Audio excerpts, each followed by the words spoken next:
తిరుపతి జిల్లా కోట మండలం కేంద్రంలోని ఐసీడీఎస్ ప్రాజెక్టు కార్యాలయం వద్ద 75వ గణతంత్ర దినోత్సవ వేడుకలను సీడీపీఓ మునికుమారి సమక్షంలో ఘనంగా జరుపుకున్నారు.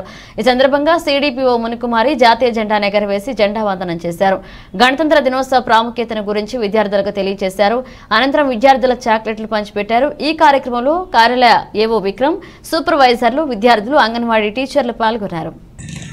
అలాగే ఇక్కడికి వచ్చినటువంటి అంగన్వాడీ టీచర్స్కి అందరికీ, అలాగే ఆఫీస్ స్టాఫ్, ముఖ్యంగా ఈ కార్యక్రమం ఏర్పాటు చేసినటువంటి యూనిస్ గారు, విక్రమ్ గారికి, అలాగే మా సూపర్వైజర్కి అందరికీ కూడా నా నమస్కారాలు తెలియజేస్తున్నాను.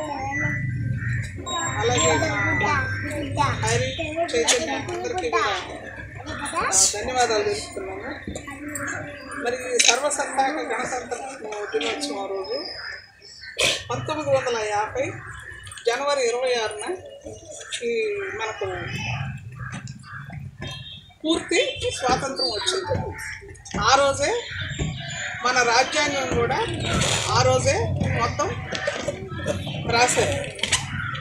మనం భారతీయులంగా మనకంటూ ఒక స్వేచ్ఛగా ఉండాలని, మరి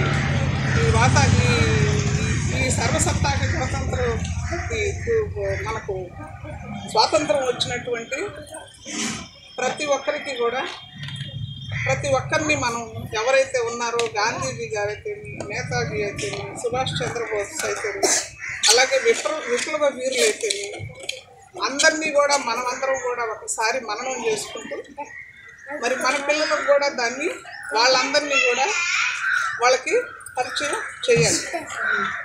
అలాగే ఈ రాజ్యాంగం రాసినటువంటి డాక్టర్ బిఆర్ అంబేద్కర్ గారిని కూడా ఒకసారి మనం తలుచుకొని ఈరోజు వీళ్ళందరినీ కూడా మననం చేసుకొని రాబోయే రోజుల్లో మనమందరము కూడా ఆఫీస్ పరంగా కానీ మనమందరం కూడా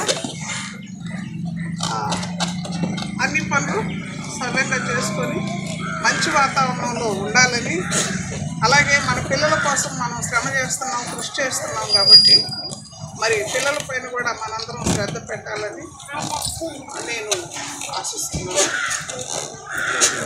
ఈ అవకాశం ఇచ్చిన అందరికీ కూడా మరొకసారి నా నమస్కారాలు తెలియజేస్తున్నాను.